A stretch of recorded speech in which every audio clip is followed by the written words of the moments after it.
આ સાથે જ મિડકેપ મંત્રમાં આપનું સ્વાગત છે અને બજારમાં આપણે જે રીતના અહીંયા ટ્રેન્ડ બનતો જોઈ રહ્યા છે સવારના ભાગે 8400 ની ઉપરના લેવલ ઉપર આપણે એક સસ્ટેન થતા જોયા, પરંતુ અત્યારે આપણે જોઈ શકીએ છીએ ફરી પાછા અહીંથી થોડું એક નીચેની તરફનું લેવલ બનતું દેખાઈ રહ્યું છે।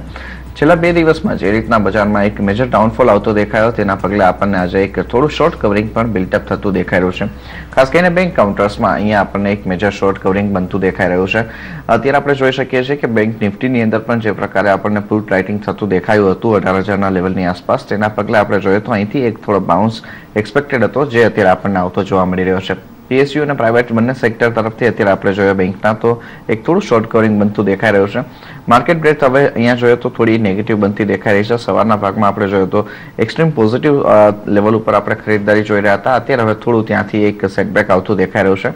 અત્યારે આમ જોવા જોઈએ તો ઓલમોસ્ટ 3 શેરની અંદર ટ્રેડિંગ થઈ રહ્યું છે, જેમાંથી 2 શેર એવા છે કે જ્યાં ખરીદદારી છે, 1 શેર એવો છે કે જ્યાં આપણે વેચવાલી જોઈ રહ્યા છે।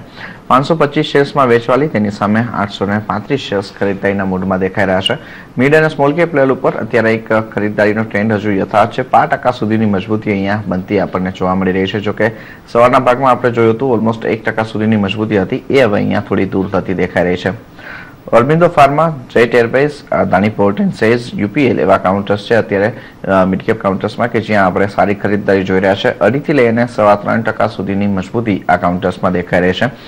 મોટાભાગે અહીંયા ઓર્બિંદો ફાર્માની અંદર જે ગઈકાલે પરિણામો આપણે આવતા જોયા ઇનલાઇન ઓફ એક્સપેક્ટેશન આવતા જોવા મળ્યા છે, તેને પગલે અત્યારે આપણે જોઈએ તો સ્ટોક 3.25% જેટલી મજબૂતી તરફ આપણને દેખાઈ રહ્યો છે। આ સિવાય અહીંયા આપણે જોઈ શકીએ છીએ એચસીએલ ઇન્ફો, એનસીસી નો કાઉન્ટર છે, સુઝલોન છે, એલઆઈસી હાઉસિંગ ફાઇનાન્સ જેવા કાઉન્ટર છે કે જ્યાંથી આપણે એક ખરીદદારી તરફનો કારોબાર બનતો જોઈ રહ્યા છે।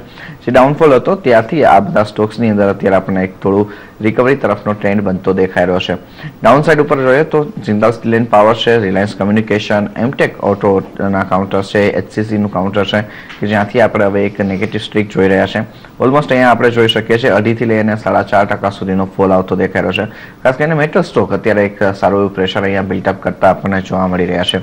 ઇન્ડિયા બુલ રિયલ એસ્ટેટ નું કાઉન્ટર પણ આપણે જોઈ શકીએ છીએ, અહીંયા 2% સુધીનો ડાઉનફોલ છે અને જે રીતના આપણે અહીંયા કન્સ્ટ્રક્શન સેગમેન્ટના કાઉન્ટર્સ છે ત્યાં આપણે નેગેટિવ સ્ટ્રીક જોઈ રહ્યા છે, એ આપણને યથાર્થ દેખાઈ રહી છે। જોકે એચટીએલમાં અત્યારે આપણે જોઈએ તો નીચેના લેવલથી થોડી એક રિકવરી તરફનો પણ ટ્રેન્ડ અહીંયા બનતો દેખાઈ રહ્યો છે, પરંતુ ઓવરઓલ સેન્ટિમેન્ટ જે છે તે અત્યારે થોડા એક કોશિયસ વ્યૂ તરફના જ મિડકેપ તરફથી આવતા દેખાઈ રહ્યા છે।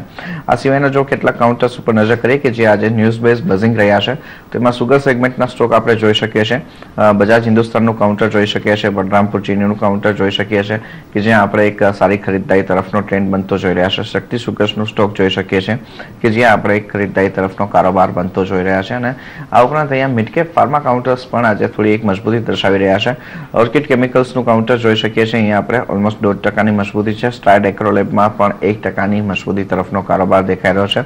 જોકે વોકાટનું કાઉન્ટર જોઈએ તો ત્યાંથી અત્યારે આપણને થોડું એક સેલિંગ પ્રેશર પણ આવતું દેખાયું હતું, પરંતુ ઓવરઓલ ટ્રેન્ડ જે છે તે અત્યારે અહીંથી થોડો એક સપોર્ટિંગ બનતો દેખાઈ રહ્યો છે।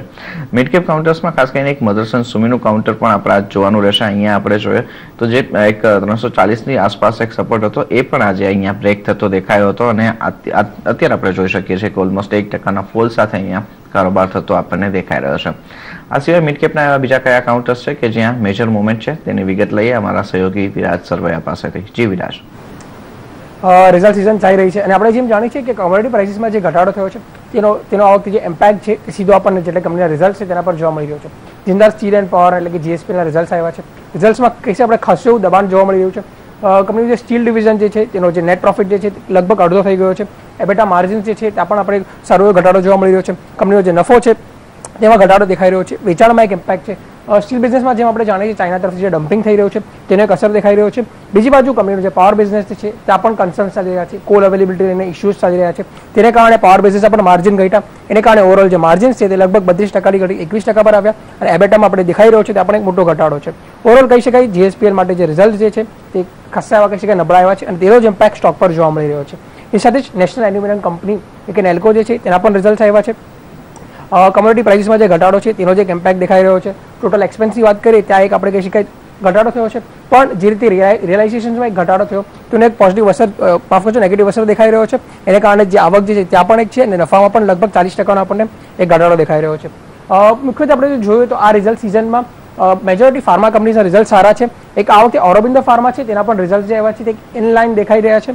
સૌથી પહેલા કંપનીનું જે રેવન્યુ છે ત્યાં લગભગ 14% વધારો, નફાના ફ્રન્ટ પર 4% વધારો દેખાઈ રહ્યો છે. ખાસ કરીને આમાં એક વાત નોટ કરવા જેવી છે કે લાસ્ટ ક્વાર્ટરનો હાઈ બેઝ હતો, તે છતાં પણ રિઝલ્ટ ઘણા એવા સારા આપણે કહી શકાય. અને જે માર્જિન્સ જે છે તે લગભગ ઓલમોસ્ટ 22% પર ફ્લેટ છે. આ એક બીજી પોઝિટિવ બાબત છે અને એનો જ અસર આપણને સ્ટોક પર દેખાશે અને તેને કારણે સ્ટોક પર સારા આપણે કહીએ લોંગ્સ બનતા જોવા મળી રહ્યા છે. એ સાથે જ અબાઉટ ઇન્ડિયાના રિઝલ્ટ આવ્યા છે. જેમ આપણે અબાઉટ જાણીએ છીએ તે કેટલાક સેગમેન્ટ્સમાં ખૂબ જ સારી બ્રાન્ચ ધરાવે છે, તેનો પોઝિટિવ અસર રિઝલ્ટ પર છે. નફાની વાત કરીએ તો લગભગ 30%નો જમ્પ દેખાઈ રહ્યો છે. આવકમાં પણ આપણે સારું કહી શકીએ જમ્પ દેખાઈ રહ્યો છે અને એને કારણે જે સ્ટોક જે છે એક સારો મોમેન્ટમ ગેઇન કર્યો છે અને સવારથી જ આપણે કહી શકાય એક બાઇંગના મોમેન્ટમ દેખાયા હતા અને અત્યારે પણ લગભગ 4%ની તેજી જોવા મળી રહી છે. સાથે જ કોપરન કહીને પણ એક ફાર્મા કંપની છે. રિઝલ્ટમાં થોડું ડિસઅપોઇન્ટેડ દેખાઈ રહ્યું છે કારણ કે આવક જે છે ત્યાં 35%નો ઘટાડો, નફો જે છે ત્યાં એક લગભગ 13%નો ઘટાડો જોવા મળી રહ્યો છે. પણ તમને જણાવી દઉં કે કોપરને જુલાઈ મહિનામાં પોતાનું જે લોસ મેકિંગ કન્ઝ્યુમર ડિવિઝન હતું કેર તેને વેચવાની વાત કરી હતી અને તેને જ કારણે લાગી રહ્યું છે તેનો કદાચ થોડો ઇફેક્ટ હશે અને તેને કારણે સ્ટોક પર આપણને લગભગ 11%ના ડાઉનસાઇડ દેખાઈ રહે છે અને સારું વેચવાલી પણ જોવા મળી રહી છે. જી આભાર વિરાજ, સમગ્ર માહિતી આપવા બદલ. એટલે કે અત્યારે આ કાઉન્ટર સેવા છે મિડકેપ ઉપર કે જ્યાં એક ફોકસ રાખી શકાય તેમ છે અને ત્યારે જ મોંઘવારીના મોરચા પર સારા સમાચાર આવ્યા છે. રિટેલ મોંઘવારી 4%ની નીચે જતી રહી છે. ત્યારે આરબીઆઈ હવે વ્યાજ દર ઘટાડવાનો નિર્ણય લેશે અથવા તો તેની આગામી પોલિસી એટલે કે સપ્ટેમ્બર 29માં ઘટાડશે તે જોવાનું રહેશે. આ અંગે વધુ વાત કરવા માટે અત્યારે આપણી સાથે હવે જોડાઈ રહ્યા છે देना बैंक ना ईडी आर.के. टक्कर. स्वागत है सर सीएनबीसी बाजार में. सबसे पहले तो यहाँ पे ये जानना चाहेंगे कि जिस तरह से हम देख रहे थे आरबीआई काफी हद तक अभी इन्फ्लेशन के डेटा को वॉच करके अपनी पॉलिसी को तय करता रहा है. इस बार हम जिस तरह से देख रहे हैं इन्फ्लेशन के फिगर्स काफी हद तक आरबीआई की जो सेप पॉलिसी है वहां पे आते हुए दिखे हैं. तो क्या अब यहाँ पे हम पॉलिसी के पहले कोई रेट कट की उम्मीद कर सकते हैं? हाँ, ये आपकी बात ठीक है कि एक इन्फ्लेशन एक कंसर्न था रिजर्व बैंक का और एक स्पेशली फूड इन्फ्लेशन जो कि वो भी अब काफ़ी नीचे आ गया है. तो ये जो अच्छी फिगर आई हैं, मतलब इंक्रीज जो अपनी इकोनॉमिक ग्रोथ भी अच्छी हो रही है, डिमांड कंजम्पशन की वो भी अच्छी है इस टाइम देश के अंदर. तो ये चीज़ें मतलब ये आरबीआई को डिसीजन लेने में कि फर्दर रेट कट करना है उसमें ज़रूर मदद करेंगी. लेकिन अगर जब आप ध्यान से देखें जो आरबीआई गवर्नर साहब ने जब पॉलिसी अनाउंस की थी तो एक ये कंसर्न तो था ही, लेकिन वो ये भी देख रहे थे कि अभी कैसे और फर्दर डेवलपमेंट्स, जैसे अभी रिसेंट जो कल युआन की जो डेप्रिसिएशन चाइना ने की है वो अभी एक आई थिंक उसके थोड़ी सी खिलाफ हो गई है. तो ये थोड़ी चीज़ आपको शायद रिजर्व बैंक रखेगा पॉइंट ऑफ व्यू में फर्दर कॉल लेने में कि और रिडक्शन करना नहीं करना नेक्स्ट पॉलिसी से पहले. ओके सर, यहाँ पे एक और चीज़ भी रहेगी. जिस तरह से हम देखते हैं कि काफ़ी हद तक हमारी जो पॉलिसी होती है जिसमें खासकर हम रेट कट की बात कर रहे हैं तो अब तक लगभग 75 बेसिस पॉइंट की एक कटौती आरबीआई की तरफ से हुई. लेकिन जिस तरह से रिसेंट पॉलिसी की स्पीच में भी गवर्नर साहब ने कहा था कि यहाँ पे बैंक की तरफ से अभी 30 बेसिस पॉइंट तक का ही रेट कट पास ऑन हुआ है. तो उसके बारे में आप क्या कहेंगे? अभी आरबीआई वेट करेगी कि काफी बैंकों की तरफ से जो रेट कट पास ऑन नहीं हुआ है वो रेट कट पास ऑन हो, उसके बाद वो अगला कोई रेट कट करे? हाँ, ये जो आरबीआई गवर्नर साहब ने जो लास्ट पॉलिसी में ये हिंट दिया था कि वो इंतजार कर रहे हैं कि बैंक्स जो रेट कट है उसका बेनिफिट पास ऑन करें और बैंक्स इसमें जरूर करेंगे. अभी खाली बैंकों में दिक्कत ये है कि जो हमारी कॉस्ट ऑफ फंड है वो अभी उस हिसाब से नीचे नहीं आ पाई है जिस हिसाब से रेट कट हुए हैं, क्योंकि वो जैसे टाइम लैग होता है डिपॉजिट में उसका इफेक्ट आने में, जबकि हम जब बेस रेट कट करते हैं तो इमीडिएटली अक्रॉस द बोर्ड हो जाता है राइट फ्रॉम डे वन. तो बैंक इंतजार कर रहे हैं. आई थिंक जो ज़्यादा मैं समझता हूँ एक आध महीना और इंतजार करेंगे तो उसका जो पीछे से रेट कट्स हुए हैं उसका इफेक्ट धीरे धीरे आना शुरू हो गया है और बैंकों का अभी जो कॉस्ट ऑफ फंड्स है अब धीरे धीरे अब नीचे आ रहा है. तो जैसे ही वो थोड़ा और नीचे आएगा मैं सोचता हूँ कि सब बैंक्स भी डिसीजन लेके फर्दर रेट कट की संभावना अच्छी है. साथ ही टक्कर साहब यहाँ पे एक और चीज रहेगी कि अगले महीने हम देख रहे हैं कि सितंबर में जिस तरह से आरबीआई की पॉलिसी आएगी उसके पहले फेड की मीटिंग होगी, वहां पे वो इंटरेस्ट रेट बढ़ाने का डिसीजन लेते हैं या नहीं लेते हैं, वो भी एक मेजर पैमाना रहेगा आरबीआई के लिए। और तब तक हम देखेंगे कि मानसून के डेटा भी क्लियरली आ गए होंगे, कितना स्प्रेड आउट रहा है मानसून का और कितनी बारिश हुई है, और उसके चलते कहाँ तक सोइंग के फिगर्स जो है वो भी मोटे मोटे तौर पे आते हुए दिख पाएंगे। तो क्या हम देखेंगे कि आरबीआई अगली पॉलिसी की मीटिंग जब होगी तभी कोई रेट कट के ऊपर डिसीजन लेगी, क्योंकि यहाँ तक अगर हम वेट करते हैं तो एक पूरा पिक्चर आरबीआई के लिए क्लियर होता हुआ दिखेगा। हाँ, मैं भी आपकी बात से सहमत हूँ कि एक तो वो जैसे मॉनसून की पोजीशन भी क्लियर हो जाएगी, क्योंकि उसमें अभी थोड़ा सा कुछ है डाउट की कई बार फिगर्स लगता है मॉनसून ठीक हो रहा है, लेकिन फिर लगता है भाई जो डिपार्टमेंट कहता है शायद वही 88% वाला अभी रहेगा। तो एक तो वो चीज कंसर्न है, और दूसरा जैसे आपने बताया जो यूएस फेडरल रिजर्व की जो सितंबर में मिड सितंबर में शायद जो मीटिंग होनी है उसका भी इफेक्ट शायद रिजर्व बैंक वुड शायद उसको देखना चाहेंगे, क्योंकि अगर वो रेट बढ़ाते हैं आरबीआई यूएस फेड वाले, तो उस हिसाब से आरबीआई को भी कॉल लेनी पड़ेगी। ओके, बहुत बहुत शुक्रिया टक्कर साहब यहाँ पे हमारे साथ जुड़ने के लिए और सारी ઇન્ફોર્મેશન हमारे साथ શેર करने के लिए। તો જે રીતે આપણે અહીંયા જોઈ રહ્યા હતા કે અત્યારે આપણી સાથે દેના બેંકના ઈડી આર.કે. ઠક્કર જોડાયેલા હતા અને તેમના મતે આરબીઆઈ તરફથી હવે રેટ કટ કરવા માટેનો એક રસ્તો તો ઓપન થતો આપણને દેખાઈ રહ્યો છે, પરંતુ હવે અહીંયા પોલિસી પહેલા રેટ કટ કરવામાં આવે છે કે નથી આવતું એ એક પ્રશ્ન રહેશે। મોટા ભાગે જે રીતના આપણે અહીંયા જોઈ રહ્યા છે કે સપ્ટેમ્બરમાં જ તેઓ ફેડ તરફથી શું ડિસિઝન આવે છે, ત્યાં સુધીમાં મોન્સૂન સ્પ્રેડ આઉટ શું રહ્યું છે તેના આંકડાઓ બાદ અહીંયા રેટ કટ કરે તેવી સંભાવના છે, પરંતુ એ પહેલા અહીંયા બેંક્સ તરફથી ખાસ કરીને જે કોસ્ટ ઓફ ફંડ એમના જે નીચા નથી આવી રહ્યા તેના ઉપર કોઈ વર્કઆઉટ કરવામાં આવે તેવી સંભાવના વધારે દેખાઈ રહી છે। આ સાથે જ હવે આગળ મિડકેપ મંત્રમાં આપણી સાથે જોડાઈ રહ્યા છે ડીકે વેલ્થ એડવાઇઝરીના પ્રતીત પટેલ। પ્રતીત, સ્વાગત છે આપનું સીએનબીસી બજારમાં। જે રીતના આપણે આખી દેના બેંકના ઈડી સાથેની ચર્ચા સાંભળી, આપનો આઉટલુક અહીંયા શું બનતો દેખાઈ રહ્યો છે? જી, ઓવરઓલ જોવા જઈએ તો ખાસ કરીને મને લાગે છે કે વ્યાજદરમાં ઘટાડો જે સંભવ છે પોલિસી પહેલાં થાય તેવી શક્યતા ઓછી છે, કારણ કે જે રીતે આપણે પણ જણાવ્યું કે આરબીઆઈ પાસે ક્લિયર ડેટા લગભગ સપ્ટેમ્બર સુધીમાં આવશે ને ત્યારબાદ નિર્ણય લેવો વધારે હિતાવત રહેશે। જો કે હાલમાં એવી ચર્ચા પણ ચાલી રહી છે કે જે ચાઇનીઝ કરન્સીમાં જે ડિવેલ્યુએશન થઈ રહ્યું છે એને કારણે કદાચ આરબીઆઈ એક સરપ્રાઇઝ રેટ કટ આપી શકે, પણ મને લાગે છે કે એની શક્યતા ઓછી છે અને હાલમાં તો માર્કેટનું જે રીતનું સેન્ટિમેન્ટ છે એ જોતા પણ એવું લાગતું નથી કે ઝડપથી કોઈ રેટ કટ આવી શકે। પ્રતીત, આપણે જોઈએ તો જે પ્રકારનો બજારનો ટ્રેન્ડ અત્યારે બનતો દેખાઈ રહ્યો છે, ફ્યુચર તરફથી આપણે જો એક વ્યૂ લઈએ તો થોડું એક શોર્ટ કવરિંગ તરફનો પણ ટ્રેન્ડ બની રહ્યો છે। શું લાગે છે અહીંયા 8,400ના લેવલ ખાસા મહત્વના રહેશે, અને મિડકેપ લેવલ ઉપર આપણે જો વાત કરીએ તો જે રીતના 14,000ની ઉપર ઇન્ડેક્સ ગયો હતો ત્યારબાદ કન્ટિન્યુઅસ આપણે મિડકેપ ઇન્ડેક્સને જોઈએ તો એક સેલિંગ પ્રેશરમાં દેખાઈ રહ્યો છે। આઉટલુક શું બનશે ઇન્ડેક્સ વોચ ઉપર? જી, ઓવરઓલ જોવા જઈએ તો નિફ્ટીની વાત કરીએ તો મને લાગે છે કે નિફ્ટીમાં ખાસ કરીને 8320 8300 એક મહત્વની રેન્જ છે અને આ રેન્જને ક્લોઝલી વોચ કરવી। જો આ રેન્જ તૂટે છે તો પછી આપણે એક જે હાયર ટોપ હાયર બોટમ ફોર્મેશન બનાવતા હતા એમાંથી આપણે બહાર નીકળીશું ને એક કોન્સોલિડેશનના ઝોનમાં જઈ શકીએ છીએ। પણ ગયા ગુરુવારે જ આપણે આ જ શોમાં વાત કરી હતી કે કેટલાક સ્ટોક્સ એવા છે કે જેના વેલ્યુએશન ખૂબ જ ટૂંકા ગાળામાં ઘણા ઊંચા થઈ ગયા છે, તો કેટલાક સ્ટોક એવા છે કે જેમાં કોઈ એવું કારણ નહોતું તેમ છતાં પણ સ્ટોક 1-1.5 મહિનામાં ડબલ થઈ ગયા છે, તો ઉપરના લેવલે સાવચેતી રાખવી જરૂરી છે। અને ગયા ગુરુવારે જ આપણે વાત કરી હતી કે કરેક્શન એક શાર્પ જોવા મળી શકે, ખાસ કરીને આ રીતના વધેલા શેરોમાં, પણ એ ક્યારે આવશે કે એવું મુશ્કેલ છે, પણ સાવચેતી જરૂરથી રાખવી। પણ આપણે જોયું કે 3-4 દિવસમાં જે કરેક્શન જોવા મળ્યું છે, મને લાગે છે કે હવે માર્કેટની જે ચાલ છે શોર્ટ ટર્મની એ ખાસ કરીને જીએસટી ઉપર આધારિત રહેશે। જો જીએસટી પાસ થઈ જાય છે કોઈ પણ સંજોગોમાં તો મને લાગે છે કે ફરીથી આપણે અહીંયાથી એક અપટ્રેન્ડ જોઈ શકીશું, ખાસ કરીને નિફ્ટીમાં, કે જેમાં ફરીથી એક હાયર બેન્ડ સુધી આપણે 8650 સુધી આગળ વધી શકીએ। પણ જો એ પાસ નથી થતું તો નિફ્ટી લગભગ 8200 થી 8550ની એક રેન્જમાં ટ્રેડ કરતી જોવા મળી શકે છે, અને એમાં સ્ટોક સ્પેસિફિક જે આપણે સુધારો જોયો હતો એમાં સારું એવું પ્રોફિટ બુકિંગ પણ આવનાર એકાદ મહિનામાં જોઈ શકીએ છીએ। આ સાથે હવે આપણી સાથે એન્જલ બ્રોકિંગના મયુરેશ જોશી પણ જોડાઈ રહ્યા છે। મયુરેશ, જે રીતના બજારની અંદર આજે આપણે સૌથી મોટી એક્સપેક્ટેશન જીએસટીના મુદ્દે રાખવામાં આવી રહી છે, આપનો મત શું બની રહ્યો છે? જીએસટી આજના દિવસમાં આગળ વધી શકે તેવું લાગે છે? Morning, Vikram. I think clearly, I think it's an event risk and શું થશે only time will tell. But obviously, I think if it gets clear, the markets will take it very positively. It will not keep on falling the way it is falling. तो हमारे हिसाब से I think if it gets cleared today, I think it will reflect positively on the markets.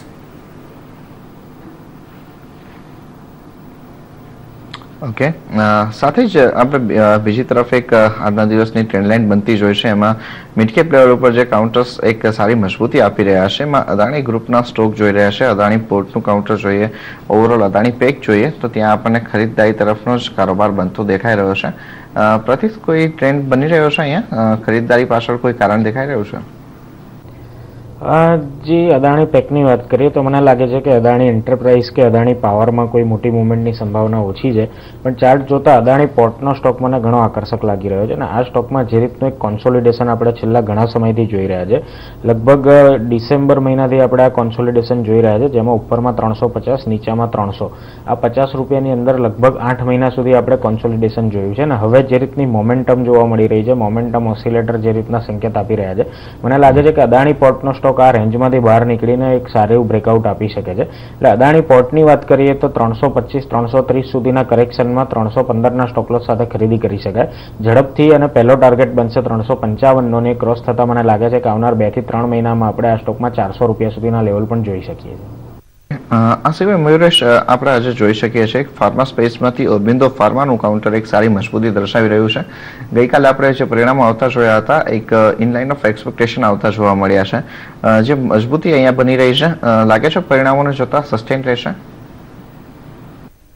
So clearly, Vikram, I think at the current juncture we are very, very positive. Lower levels super Aurobindo Pharma, but current juncture ઉપર it's very close to our fair valuations. So I think every day sales growth હશે અને every day I think the expectations છે in terms of what approvals will come through. I think that will be key for the stock. મારા હિસાબે I think Actavis અને Natrol they have added significantly to their top line. It's the kind of market that it caters to. ARV market માં I think ઘણા બધા opportunities છે. So in that sense itself I think a lot of more opportunities exist for Aurobindo Pharma. But કેવી રીતે earnings pan out થશે that will be key in the next few quarters. But from an FY16 perspective I think we are very, very close to our fair value. So I think I'll wait for dips onto the counter before I buy that. Okay, અહીંયા એક ઘટાડા માટેની રાહ જોવાની રહેશે ખરીદી કરતા પહેલા. આ સિવાય અહીંયા આગળ વાત કરીએ તો આરસીએફના પરિણામો જાહેર થઈ ગયા છે અને કંપનીના ચોખ્ખા નફામાં ઘટાડો જોવા મળ્યો છે અને એ પરિણામો ઉપર વધુ વાત કરવા માટે અત્યારે આપણી સાથે જોડાઈ રહ્યા છે कंपनी सीएमडी आरजी राजन. राजन जी, स्वागत है सीएनबीसी बाजार में. सबसे पहले तो ये जानना चाहेंगे कि हम जैसे देख रहे हैं आपके जो फिगर्स आए हैं Q1 के, जहां पर हम देख रहे हैं रेवेन्यू में ऑलमोस्ट 26% की एक बढ़ोतरी आती हुई दिखी है, लेकिन जहां पे हम प्रॉफिट देखें तो 37% तक की एक डाउनफॉल आती हुई दिखी है. क्या वजह रही इस पैरिटी के पीछे? इसका 3 कारण है. एक तो हमारे थल प्लांट में अप्रैल के महीने में कुछ दिन के लिए प्लांट बंद था, तो इससे हमारा कुछ एनर्जी कंजप्शन बढ़ गया है. दूसरा है कि गैस की कीमत जून के बाद बढ़ गए हैं. जो गैस पूलिंग था, पहले हमें गैस डोमेस्टिक गैस मिलता था और जून 1 के बाद हमें पूल्ड गैस मिल रहा है जिसका दाम बढ़ गया है. तो इसका असर हमारा ये पीएनके फर्टिलाइजर्स एंड केमिकल्स पर पड़ा है. और तीसरा है कि जो हमारे यूरिया के एनर्जी नॉर्म्स है वो भी अभी कम हो गया. पहले हमें ज़्यादा मिलते थे एनर्जी के लिए, अभी हमें कम मिलने लगा है, तो इससे भी हमारे मार्जिन्स को कुछ प्रेशर आया है. सर, साथ ही ये भी जानना चाहेंगे कि जिस तरह से इस बार के रेवेन्यूज में एक अच्छी खासी बढ़ोतरी आती हुई दिखी है, तो ये बढ़ोतरी कहाँ से आती हुई दिखी है? कुछ रेवेन्यू ब्रेकअप आप बता सके तो. ये रेवेन्यू ब्रेकअप तो हमारा कुछ टॉम्बे प्लांट में प्रोडक्शन अच्छा हुआ था, ट्रेडिंग हमारा कुछ इम्प्रूव हुआ था, तो ये 2 कारण है. और तीसरा गैस स्वैपिंग किया था, इस कारण है कि हमारा रेवेन्यू में बढ़ोतरी हुई है. और आगे बढ़कर अगले क्वार्टर्स में हमारा परफॉर्मेंस बेटर होना चाहिए. ओके, साथ ही सर हम जिस तरह से यहाँ देख रहे हैं कि क्वार्टर ऑन क्वार्टर बेसिस पर जो ग्रोथ आती हुई दिखी है उसकी पेस काफी हद तक धीमी रही है. उसके पीछे क्या वजह देख रहे हैं? क्या हम ग्रोथ की पेस को, जैसे आपने अभी बताया, आगे किस तरह से देख पाएंगे अगले क्वार्टर्स में? जैसे कि हमारा एबिटा मार्जिन 8% से 10% होने की संभावना है इन द कमिंग क्वार्टर्स, क्योंकि हमारा प्लान जरा जब जून में अप्रैल के महीने में बंद था 6 दिन के लिए, तो आगे बढ़कर हमें उम्मीद है कि हमारे एबिटा मार्जिन जरूर इंप्रूव होंगे बाय अराउंड 10 to 20%। जैसे कि राजन जी यहाँ पे देख रहे हैं कि बारिश का भी जो एक चिंता थी वो यहाँ पे दूर होती हुई दिखी है, अच्छा खासा एक स्प्रेड आउट भी होता हुआ दिखा है। तो इसके चलते क्या देख रहे हैं, डिमांड एनवायरनमेंट कैसा दिख रहा है और उसके चलते क्या कुछ आगे बता सकते हैं कि किस तरह की एक ग्रोथ हमें रेवेन्यू के फ्रंट पे और सेल्स के फ्रंट पे दिख पाएगी? जरूर है कि मानसून जून महीने में अच्छा था, जुलाई में जरा कुछ कमी था, जुलाई में, अगस्त में फिर अच्छी बारिश हो रही है। अफकोर्स चिंता की बात है कि महाराष्ट्र में जरा बारिश कम हुआ है, वो हमें चिंता की बात है, जो हमारे प्राइमरी मार्केट्स है। लाइक ऑल इंडिया बेसिस पे करीब यूरिया की सेल में वृद्धि हुई है बाय अराउंड 10% हुई है, और सिमिलरली डीएपी और ऑल्सो एनपीके में भी जरा वृद्धि हुई है। तो इस साल सेल्स बढ़ने की उम्मीद है, कम से कम 10% सेल्स बढ़ने की उम्मीद है फॉर पीएनके फर्टिलाइजर्स। खास करके यहाँ पे अगर यूरिया के ऊपर बात करें तो क्या कह सकते हैं, यूरिया में अभी जो इंपोर्ट करना पड़ रहा है वो कब तक उसमें कुछ कमी आने के कोई आसार नजर आ रहे हैं? डोमेस्टिक फ्रंट के ऊपर से यहाँ पे कोई प्रोडक्शन में बढ़ोतरी की कोई उम्मीद रख सकते हैं? और साथ ही आपकी अभी प्रेजेंट कैपेसिटी यूटिलाइजेशन क्या है? हाँ, जैसे कि अभी नई पॉलिसी जून 1 से आई है ऑन द यूरिया, जो हर एक प्लांट को गैस एक सेम प्राइस मिल रहा है। इससे हमारा डोमेस्टिक प्रोडक्शन जरूर बढ़ेगा by 1.5 million tons per annum, और इसी सेम अमाउंट इंपोर्ट कम होगा। जहां तक कि नए प्लांट्स आने की बात है, कई 5-6 प्लांट्स आने की बात है in the next 3 to 4 years, और उससे हमारा इंपोर्ट्स काफी कम हो। अभी जो हमारे इंपोर्ट्स करीब 8 मिलियन टन है यूरिया के, काफी हमारे इंपोर्ट्स फिर कम हो जाएंगे इसके बाद। ओके, बहुत बहुत शुक्रिया राजन जी यहाँ पे हमारा साथ जुड़ने के लिए और सारी इन्फॉर्मेशन हमारे साथ शेयर करने के लिए। સાથે જ હવે આપણે આગળ વધીએ મિડકેપ મંત્રમાં આપણી સાથે પ્રતીત પટેલ અને મયુરેશ જોડાયેલા છે। પ્રતીત, આપના મિડકેપ પિક્સ કયા રહેશે આજના? जी मिडकेप पिक्सनी बात करिए तो पहलो पिक्स रहेશે जेएम फाइनान्सનો। આ સ્ટોકમાં જોવા જઈએ તો એક સારું એવું કોન્સોલિડેશન જોવા મળ્યું હતું આપણને 44 થી 50 રૂપિયાની વચ્ચે, એમાંથી આપણને બ્રેકઆઉટ જોવા મળ્યું છે। ગઈકાલના દિવસને છોડી દઈએ તો આ સ્ટોક છેલ્લા ઘણા દિવસથી 50 રૂપિયાની ઉપર ક્લોઝ આપવામાં સફળ રહ્યો હતો। જૂન ક્વાર્ટરનું પરફોર્મન્સ પણ સારું રહ્યું હતું। મને લાગે છે કે આ સ્ટોકમાં જે કોન્સોલિડેશન જોવા મળ્યું છે ત્યારબાદ હવે એક સુધારાની સંભાવના પૂરેપૂરી લાગી રહી છે। સ્ટોકમાં જોવા જઈએ તો નીચામાં 48 રૂપિયાનો સ્ટોપલોસ રાખીને આ સ્ટોકમાં ખરીદીની સલાહ રહેશે અને ઉપરમાં જોઈએ તો 65 રૂપિયા સુધીનું લેવલ આ સ્ટોકમાં આવનાર એકાદ મહિનામાં જોવા મળે તેવી સંભાવના લાગી રહી છે। બીજો સ્ટોક રહેશે જિંદાલ સોનો। અગાઉ પણ આપણે આ સ્ટોકની ભલામણ કરી હતી પણ કરેક્શન ઊંચા લેવલે આવ્યો છે। મને લાગે છે કે આ સ્ટોકમાં પણ એક સારું એવું સુધારાની સંભાવના લાગી રહી છે અને ટેકનિકલી પણ જોઈએ તો 85 રૂપિયાનો હાઈ બનાવીને સ્ટોકમાં જે કરેક્શન જોવા મળ્યું છે 70-72 રૂપિયાની આસપાસ સપોર્ટ લઈને આ સ્ટોકમાં ફરીથી અપટ્રેન્ડ જોવા મળી શકે છે। તો 67 રૂપિયાનો સ્ટોપલોસ રાખીને આ સ્ટોકમાં ખરીદી કરી શકાય। ઉપરમાં મને લાગે છે કે એકાદ મહિનાનો વ્યૂ હશે તો આ સ્ટોકમાં 90 રૂપિયા સુધીનું લેવલ જોવા મળી શકે છે। મયુરેશ, આપના મિડકેપ પિક્સ કયા રહેશે? Vikram, I think Bajaj Electrical બહુ ગમે છે within the consumer discretionary space. મારા હિસાબે ANP ના રિઝલ્ટ્સ ઘણા બધા સારા આવેલા in terms of both EBIT margins અને in terms of how the margins have panned out. તો મારા હિસાબે I think with expectations of ANP to do well, consumer discretionary expected to buy back, come back soon, and rather on the lighting luminaire segment expected to show robust growth. Top line में एक जबरदस्त growth house in the next 2 years. It's a turnaround story, and हमारे हिसाब से I think even on the bottom line from losses it will turn into profits in FY17. So a target of 341 for the next 12 months. Okay, આ સિવાય મયુરેશ બીજો કયો stock રહેશે? બીજો stock જે ગમે છે એટલે છે આઇનોક્સ વિન્ડ। હવે results were very encouraging quarter 1 માં। quarter 1 is supposed to be a very weak going forward મારા હિસાબે I think with capacity expansion happening and with the right modes adopted by the management expansion માં એક ઘણો બધો સુધાર જોવા મળશે in the next 2 years. They are also increasing the size of their rotor blades from 93 meters to 100 meters. That will increase realizations. Royalty payment નથી FY16 થી। તો મારા હિસાબે EBITDA અને bottom line પર એક જબરદસ્ત growth આવશે। Top line is also expected to grow. Human also expected to grow. 48% on a CAGR basis to 5,943 odd crores in our opinion. And EBITDA margins પણ stabilize રહેશે 17.5-18% ની વચમાં. તો મારા હિસાબે I think strong order book, expanding margins, it makes a very compelling story. Target of 510 in the next 12 months. Okay Pradeep, આપ બંનેનો ખૂબ ખૂબ આભાર એ અમારી સાથે જોડાયા અને સમગ્ર ચર્ચા કરી એ બદલ. એ સાથે જ મિડકેપ મંત્રમાં અત્યારે બસ આટલું જ. આગળ વધુ સમાચારો અને અપડેટ્સ માટે આપ જોતા રહો CNBC બજાર. નમસ્કાર.